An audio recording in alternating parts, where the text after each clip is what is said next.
It's afternoon time in Ukraine, where Joseph Lindsley is. Joe, hello. I was watching the latest interview with President Zelensky, and it seems like he is attributing the slow counteroffensive to the fact that it took too long for him to get added support from the West, ammunitions and weapons and so forth. So I guess that's the case. Is that how you see it? Yeah, Bob, good afternoon from Lviv. And, it's very sad if you think about it. In fact, there was a senior U.S. defense official was saying that he thinks Ukrainians have about 30 to 45 days left to achieve something major in the counteroffensive before the weather turns into the winter, and while the ground is still firm. And that's really, it's astounding, because this is the same United States government that promised many months ago Abrams tanks to the Ukrainians, and those tanks are not here yet. They're supposed to arrive in the next couple of weeks. And so the tanks arrive, and then Ukrainians, they have another 2 weeks to prove themselves. And there's a fundamental problem here. There's either a problem in logic or maybe in motive. And we look at what happened at the G20 summit in Delhi, and all of the parties agreed, all the nations, including the U.S. and Russia, on language about Ukraine. And they refused to condemn Russia. This is absolutely astounding. It sounds like Neville Chamberlain making a pact with Hitler in the late 1930s. And so everyone is very frustrated with the situation. Mm-hmm. And when you say everyone is very frustrated, are you saying that, and in your reports, we often hear of the resolve of the Ukrainians and the great spirit. Do you see some dents in that lately? No, not at all. The Ukrainians are resolved. They just wish that the world would understand exactly what's at stake. And, and the world understands. It's the politicians who maybe are afraid or who are bribed or whatever it might be.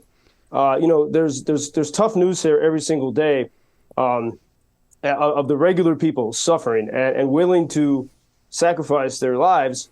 And in the past 24 hours, we had news of a young Spanish woman. Her name was Emma Igual, and she's an example of the opposite of the G20.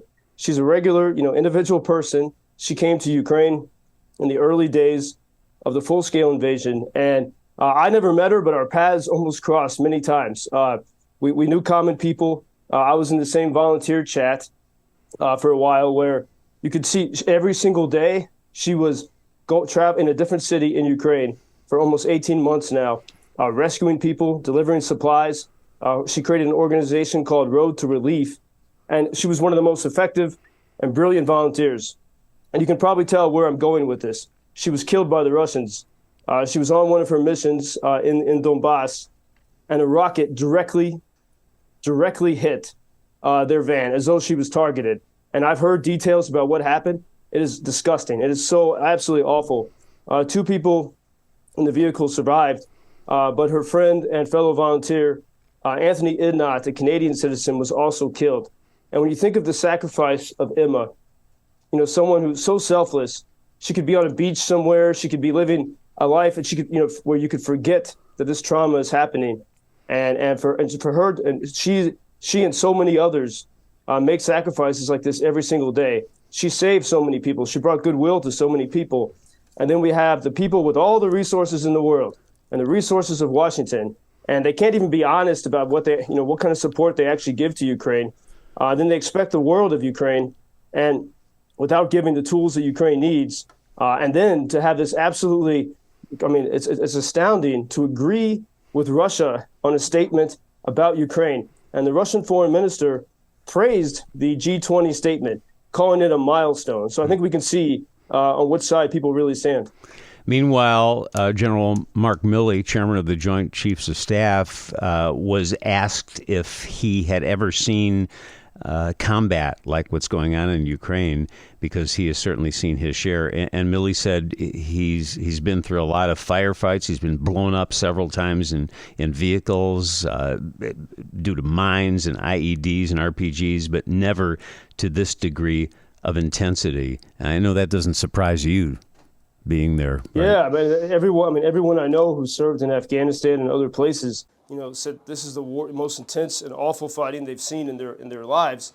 I was talking over the weekend with a friend who's been fighting since the very beginning of this, and describing stories that I can't yet describe about how intense it is at the front lines. He's still optimistic. He says they really need aviation. Without aviation, they can hold the line, but without the aviation support, it's going to be almost impossible to push back. And my friend also interestingly said, he said, I'm a warrior. I'm not military. He said from the moment when this is done, I'm going back to the life I wanted to lead. The life I wanted to lead. And everyone has to be transformed in this moment. And I think that's sort of the courage that's required of the West. We might want to forget about this. It's complicated, perhaps, and it takes some courage. That's why it's very important to study history, to look at what happened in the late 1930s. But you see here all these people that are willing to go to the fight, and no matter how difficult it is. And as my friend, the soldier, said, I said, what words would you like me to share with Chicago on Monday? And he said, to the American officials and Western officials and India and China, you're talking about freedom and democracy, but Ukraine is the thing. This is the place of freedom and democracy. So you can choose to help democracy against tyranny, or you can shut up. I think this is very stark words from a guy who's in the trenches since the beginning of this. And, as you think about it, I was thinking of this heavy news today, and sometimes, I think, it'd be nice just to run away for a while and go to a beach, like I used to when I traveled the world before the pandemic. And I think that everyone has those moments. And I look at all of the foreign volunteers here in particular. And there's a great group I've mentioned before. They encountered some difficulties. They work here in LVIV. And even despite encountering difficulties, they remain cheerful and focused on their mission. And that so much inspires me that, here is sort of the strongest people in the world. And, when I told you that story on Friday about my friend who had crossed a border for 2 weeks for business, and he talked about how free he felt. And he said, he realized he and his wife could have escaped. They could have just disappeared. Once you cross the border, you're free. No one's going to make you go back. And he said he kept telling himself, you only get one life. You only get one life. And then the question was, does that mean, do you run away? Do you go live on a beach somewhere and just forget about this horrible chapter? Or do you go back and you do everything you can? And he decided to come back. People like Emma decided to give their lives.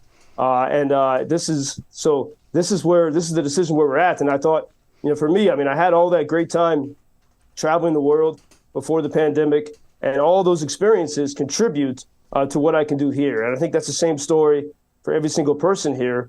But this is the question that has to be asked of free people around the world. Which side are we really on? I saw an interview, it was a local interview here, where a foreigner said, Ukraine is giving the West its soul back. And I think we have to phrase it a little bit differently. Ukraine could give the West its soul back if the West chooses to meet the challenge that we face today. Joseph Lindsley in Ukraine. Hang in there, Joseph. You and the people there are tough. I know you will. We'll talk tomorrow. Until tomorrow. Thank you. Thank you for introducing Ukraine on your social media pages. That's very important that much more people can get more information about the situation here and how everybody can help Ukraine to stay stronger and to save all the world. Що сказав? Well, which side are you on? На чиїй ти стороні? Come on now. Oh, which side are you on? На чиїй ти стороні?